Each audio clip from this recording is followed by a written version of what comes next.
Every time you send an email or save a photo or just stream a movie, where does all that data actually go? We love to talk about it floating up in the cloud, but the reality? It's way more solid and honestly way more secure than you could possibly imagine. So let's pull back the curtain on the unseen fortresses that are guarding our digital lives. Okay, first things first, we gotta bust a huge myth right off the bat. The internet, our whole digital world, it's not some fluffy, weightless cloud just hanging out over our heads. The truth is, your data lives inside these massive, hyper-secure buildings called data centers. I mean, we're talking about actual physical fortresses designed from the ground up for one single purpose, to protect the digital world from the physical one. And that brings us to the big question, right? If data is the most valuable thing on the planet right now, how in the world do you build a wall strong enough to protect all of it? Well, the answer starts with the very first line of defense. Look, this is not your average backyard chain link fence. The perimeter of a data center is your first, and you could argue, your most important chance to stop an intruder. I mean, think about it. If someone gets past this line, they're on your property, and that's a failure you just can't afford. So the fence, it has to be practically invincible. The industry gold standard is something called 35/8 mesh, but it has a much more revealing nickname, prison mesh. And yeah, you can probably guess why it's called that. It's designed to keep people exactly where you want them, whether that's in or out. That name, 358, might sound a little random, but it's not at all. It's basically a blueprint. The little mesh openings are exactly 3 inches wide by half an inch high, and they're made from this super thick 8-gauge steel wire. And those tiny, precise dimensions, that's the secret to its incredible strength. And here's why those dimensions are a total game changer. Your standard fence, you can climb it, or just snip it open with some basic bolt cutters. But with 358 mesh, the gaps are so small your fingers and toes just can't get a grip. That makes it anti-climb. They're also too narrow for bolt cutters to bite down on, so it's anti-cut. And the real kicker? Unlike a solid wall, you get perfect visibility through it for guards and cameras. It's a brilliant design. And on top of all that, these fences are tall. We're talking a minimum of 2.4 meters. That's about 8 feet.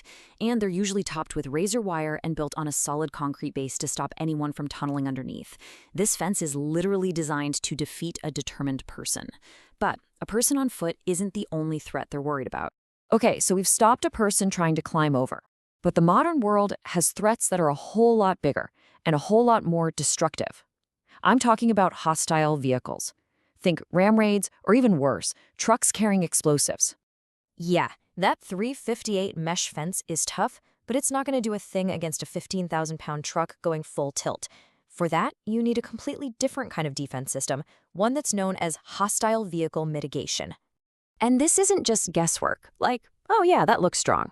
These barriers, things like steel bollards or massive wedge barriers, are scientifically tested and rated. The old standard was called a K rating, but the new one is the M rating. So an M30 rating means it's proven to stop a 15,000-pound truck hitting it at 30 miles per hour. M40 stops it at 40, and you get the idea. So for any of the big league top-tier data centers, the absolute bare minimum, the non-negotiable requirement is M50. That's the old K12 rating. It means every single vehicle entry point has to be protected by a barrier that is certified to stop a massive truck dead in its tracks, even if it's going 50 miles per hour. Okay, so we have an unclimbable fence and a barrier that can stop a speeding truck. But, any perimeter is only as strong as its weakest link. And in any fence line, that weak point is always the part that has to open, the gate. The biggest risk you have at a gate is something called piggybacking, where an unauthorized car just tailgates an authorized one right through before the gate can shut. A normal swing gate can take 15 to 20 seconds to close. In security terms, that is an eternity. But a modern bifolding speed gate, it slams shut in just 3 to 5 seconds, completely shutting the door on any would-be tailgater. All of a sudden, speed itself becomes a security feature. But the real high security places, they take it even a step further with something called a vehicle airlock or a man trap. So here's how it works. An authorized car pulls up to the outer gate and it opens. The car drives in, and then that outer gate closes completely behind it. It's now trapped. Only after that vehicle is secured and verified in that little sterile zone does the inner gate open up. The perimeter is never, ever fully breached. So, we've covered the unclimbable fence, the truck-stopping barriers, and the lightning-fast gates. Now let's put it all together and actually see how these pieces can transform a weak spot into a modern-day fortress. So let's picture an older facility that needs a major security upgrade. Right now, it's got a flimsy 6-foot chain link fence. Super easy to climb, super easy to cut. The only way in for a car is a slow, simple swing gate, which is basically just a huge invitation for somebody to tailgate right on in. This perimeter is just full of holes. All right, now check out the upgrade. We rip out that old fence and we install the 2.4-meter 358 mesh on a concrete base to stop anyone from digging under. We install M50 rated bollards to protect the building itself from a direct vehicle attack. And we replace that slow, lazy swing gate with a high-speed bifolding gate inside a full vehicle airlock. Just like that, we've systematically plugged every single weakness.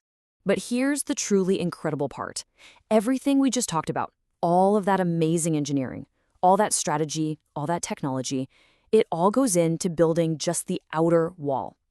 It's a principle called defense in depth, layer after layer of security, which really just leaves you with one final thought. If this is what it takes just to build the fence, what other secrets is that fortress holding on the inside?